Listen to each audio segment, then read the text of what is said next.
ہمارے ادارے ہیں، ہم سیاسی پارٹی ہیں، جو مسائل ہیں ہم نے بیٹھ کے کرنے.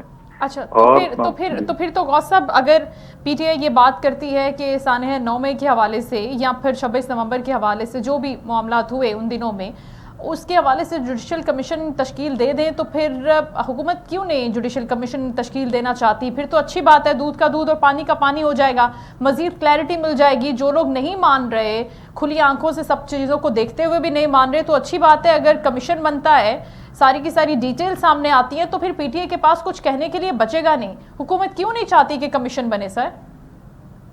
دیکھو ہم یہ دیکھو جب مذاکرات کریں گے اس پہ بات ہو سکتی ہے. ہم یہ تو نہیں کہ ہم نے دروازہ بند کر دیا کہ یہ جوڈیشل نہیں بن سکتا، ہم نے یہ کبھی نہیں کہا. ٹھیک ہے، تو جب مذاکرات ہوں گے اس پہ بات ہوں گے، وہ ہمیں کنونس کریں گے، ثبوت دیں گے، تو ہو سکتا ہے حکومت بنا دے جوڈیشل کمیشن.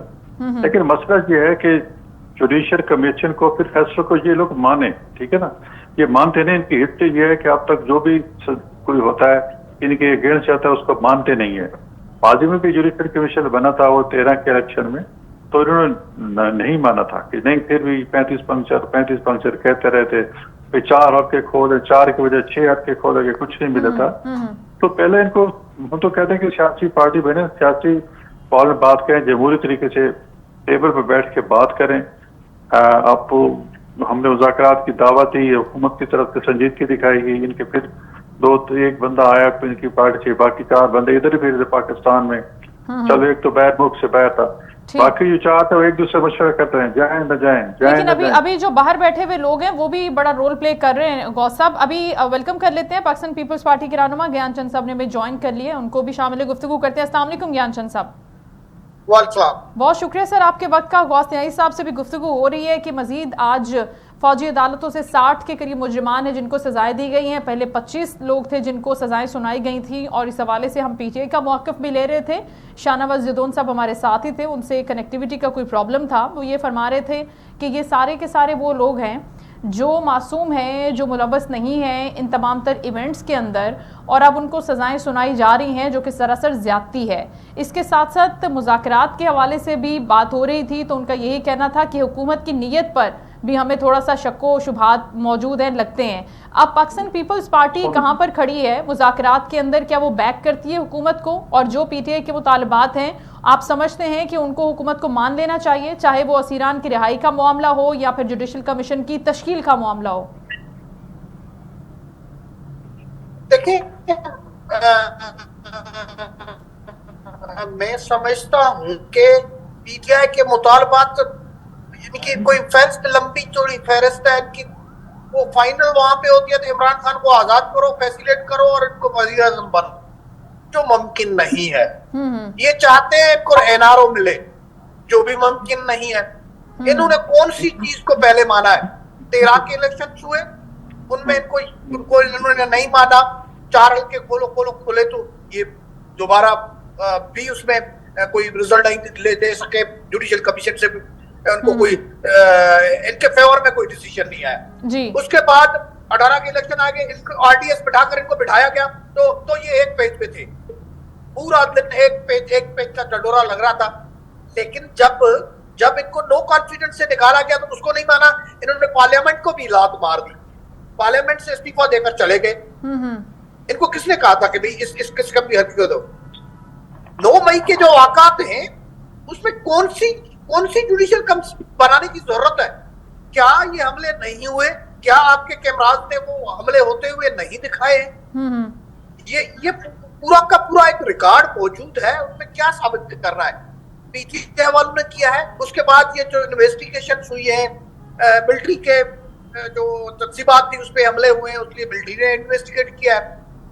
باقی جو جرنلسٹ نے انویسٹیگیٹ کیا اس میں بھی حملے ہوتے ہوئے کافی لوگوں کے چہرے بھی آ رہے ہیں. تو ان کا گھوم پھر کر وہیں پہ آتا ہے جن کو کہتے تھے یہ چور ڈاکو جن سے مجھے بات بھی نہیں کرنی ہے.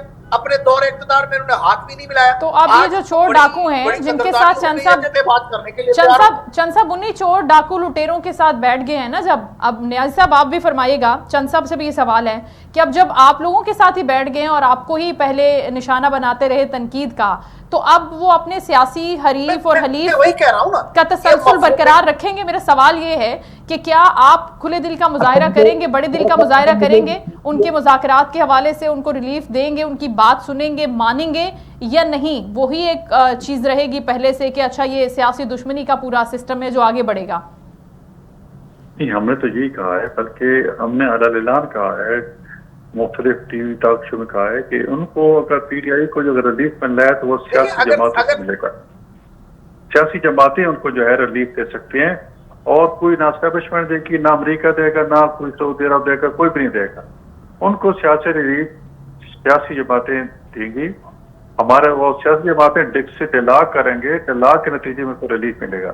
اچھا, اب دیکھو ہمارے پاس دیکھو پارلیمنٹ ہے, ایک اعتماد کا رشتہ. ابھی تو ہمیں بڑی پتہ نہیں کہ ہمارے ساتھ پی ٹی آئی کرتی کیا ہے, ہمیں تو یقین نہیں ہے کہ ہو سکتا 2 طریقوں کا ہے کہ جنہیں ہم تو مذاکرات کرتے نہیں تھے. اچھا غوث صاحب, جدون صاحب نے بھی جوائن کری ہے. شاہنواز صاحب اب آپ کو آواز آ رہی ہے, گفتگو آپ سن رہے ہیں؟ جی بالکل. آپ فرمائیے گا, آپ کچھ کہنا چاہ رہے تھے میرے سوال پر؟ دیکھیں بات یہ ہے کہ ابھی غوث صاحب کہہ رہے تھے, ان کی گفتگو میں سن رہا تھا, یا ہمارے پیپلز پارٹی کے جو ساتھی ہیں ان کی گفتگو سن رہا تھا. جی, بات یہ ہے کہ شروع دن سے کہہ رہے ہیں کہ آپ 9 مئی کی لیے جوڈیشل کمیشن بنائیں تاکہ دودھ کا دودھ اور پانی کا پانی ہو, کہ 9 مئی سے کن کو نقصان ہوا اور کن کو فائدہ ہوا. ہم تو کہہ رہے ہیں, چیخ کے کہہ رہے ہیں کہ 9 مئی کے آڑ میں کچھ دہشت گرد آئے تھے جو پی ٹی آئی کو نقصان پہنچا رہے تھے. آج وہ بالکل سائڈ میں ہے, لیکن پی ٹی آئی کے 79 ورکروں کو گرفتار کیا گیا. پی ٹی آئی کے 79 ورکروں کو پر FIR کاٹی گئی, اور ان کو یہ کہا گیا کہ اگر آپ پی ٹی آئی کو چھوڑتے ہیں تو ہم آپ کو رہا کرتے ہیں, اگر آپ عمران خان صاحب کا ساتھ چھوڑتے ہیں تو ہم آپ کو رہا کر کے اور باعزت طور پہ کورٹوں کے بغیر آپ گھر چلے جائیں. اور ان کی مثالیں موجود ہیں. یعنی ایک مثال میں آپ کو یہ کہوں کہ لاہور کے اندر جب یاسمین راشد صاحبہ اور اندلیب عباسی صاحبہ ایک ہی گاڑی میں تھی, اور یاسمین راشد صاحبہ بار بار بولتی رہی کہ مظاہرین کو کہ آپ نے اس طرف نہیں جانا, اس طرف آ جائیں. اسی گاڑی میں اندلیب عباسی صاحبہ موجود تھی. آج یاسمین راشد صاحبہ کینسر سروائیو ہے, وہ جیل کے اندر ہے, تقریباً 2 سال ہو گئے. لیکن اندلیب عباسی صاحبہ جن کو کہا ہے کہ آپ پریس کانفرنس کریں, جب انہوں نے پریس کانفرنس کر کے وہ گھر چلی گئی, نہ ان کے لیے پھر کورٹ تھا, نہ ان کے لیے کوئی FIR تھی, نہ کوئی وہ. تو اسی لیے ہم کہہ رہے ہیں کہ خدارا ایک کمیشن بنایا جائے تاکہ پتہ لگے, تاکہ دنیا کو پتہ لگے کہ 9 مئی میں کن لوگوں نے فائدہ اٹھایا اور کن کو نقصان ہوا. اچھا ٹھیک ہے, فائدہ اٹھانے والے اور تھے. نیازی صاحب کیا یہ جدون صاحب یہ کہنا چاہ رہے ہیں کہ فائدہ کوئی اور لوگ اٹھا گئے اور نقصان ہماری پارٹی کو ہو گیا ہے؟ کیا اس طرح کی کوئی حکمت عملی کار فرما تھی؟ آپ سمجھتے ہیں کہ ایسے کوئی عناصر بھی وہاں پر موجود تھے ان ریلیز کے اندر جو چاہتے تھے کہ یہ نقصان ہو, جو چاہتے تھے کہ پی ٹی آئی کو بین کریں, یا پی ٹی آئی کے کریڈٹ پر اس طرح کا کوئی ایونٹ ہو ماضی کے اندر جس پر ہم بات کر سکیں؟ دیکھیں یہ ٹی وی پہ تو سارے بیان سارے ہوتے ہیں, لیکن یہ باتیں بیٹھ کے کرنے والی ہیں. ہم بھی چاہتے ہیں کہ یہ لوگ سیاسی دھارے میں آئیں, سیاسی جماعت بنے. اچھا دیکھو یہ حالات ایک جیسے نہیں رہتے. آج ہم حکومت میں ہیں, کل پھر شاید اپوزیشن میں ہوں, تو جو بھی ہے مذاکرات کے ذریعے مسائل کا حل نکالا جاتا ہے. اب ہم جب مذاکرات میں یہ 2 جو جنوری کو مذاکرات ہو رہے ہیں اس میں یہ چیز رکھیں کہ جی جوڈیشل کمیشن بنائیں, اور ہو سکتا ہے یہ اگر ثبوت ہیں تو اس سے بنا دے گئے. ہم نے کوئی قسم تو نہیں اٹھائی وہ نہیں بنے گا, مطلب یہ کہ کنونس کریں. اس میں سب چیزیں سامنے رکھی جاتی ہیں نا, بنانے میں کیا فائدہ ہے, نقصان کیا ہے, اس کی کمپلیکیشن بھی ہو سکتی ہیں, تو جو کہ ہم ٹی وی پہ یا آن ایئر نہیں کر سکتے. تو بہتر یہ ہے کہ یہ ٹیبل پہ بیٹھیں اور سیاسی, اور دیکھو ہم اس کے لیے قانون سازی کر سکتے ہیں. مثلا ان کو خان صاحب کو ریلیف دے سکتے ہیں, ان کی مشکلات میں آسانی کر سکتے ہیں, ان کو حوصلہ حکومت یہ چاہتی ہے کہ مشکلات میں آسانی کرے. ٹھیک ہے, چند صاحب آپ کی طرف آؤں گی. جو 26ویں ترمیم کا مسئلہ ہے, آپ بہت اچھے سے جانتے ہوں گے بہتر انداز میں کہ پی ٹی آئی کہتی ہے کہ اس کے ذریعے بھی آپ نے ججز کو ملائن کرنے کی کوشش کی ہے. آپ نے عدلیہ کو اپنے ماتحت کر لیا ہے, اب عدلیہ آزاد نہیں رہی اپنے فیصلے کرنے پر, تو اس پر بھی پی ٹی آئی کو اعتراض ہے. وہ کہتی ہے کہ رول آف لا ہونا چاہیے, سپرمیسی ہونی چاہیے آئین اور قانون کی اپنی, تو اس کے اوپر بھی کیا کوئی گنجائش پیدا ہو سکتی ہے اگر ابھی مذاکرات ہو رہے ہیں تو؟ گیان چند صاحب.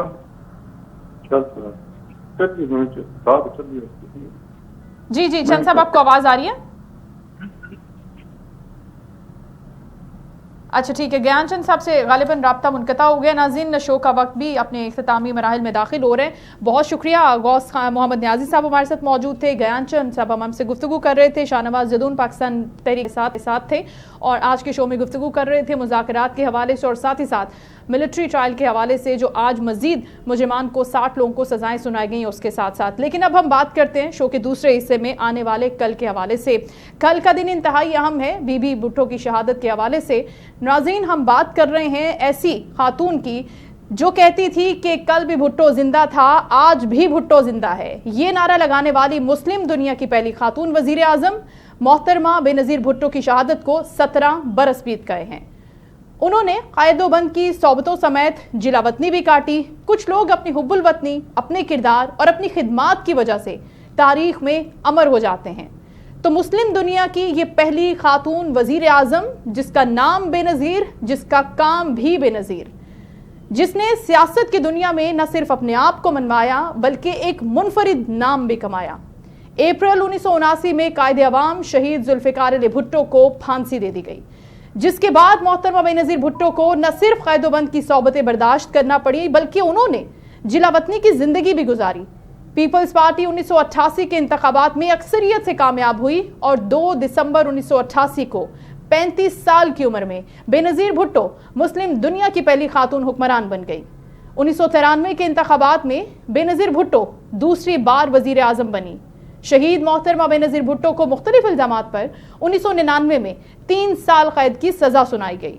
2007 میں اس وقت کے آمر صدر پرویز مشرف نے بے نظیر کو تمام الزامات سے بری قرار دیا, جس پر وہ 18 اکتوبر 2007 کو 8 سال کے بعد وطن واپس آئیں.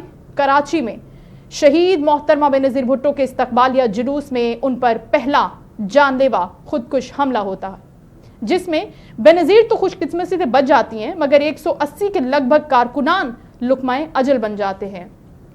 بے نظیر بھٹو نے 27 دسمبر کے روز لیاقت باغ میں انتخابی جلسے سے خطاب کیا, جو ان کا آخری خطاب ثابت ہو گیا.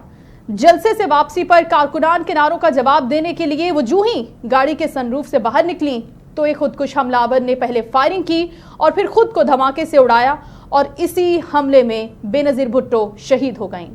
محترمہ بے نظیر بھٹو شہید کو گڑی خدا بخش میں ان کے والد اور سابق وزیر اعظم ذوالفقار علی بھٹو شہید کے پہلو میں سپرد خاک کر دیا گیا.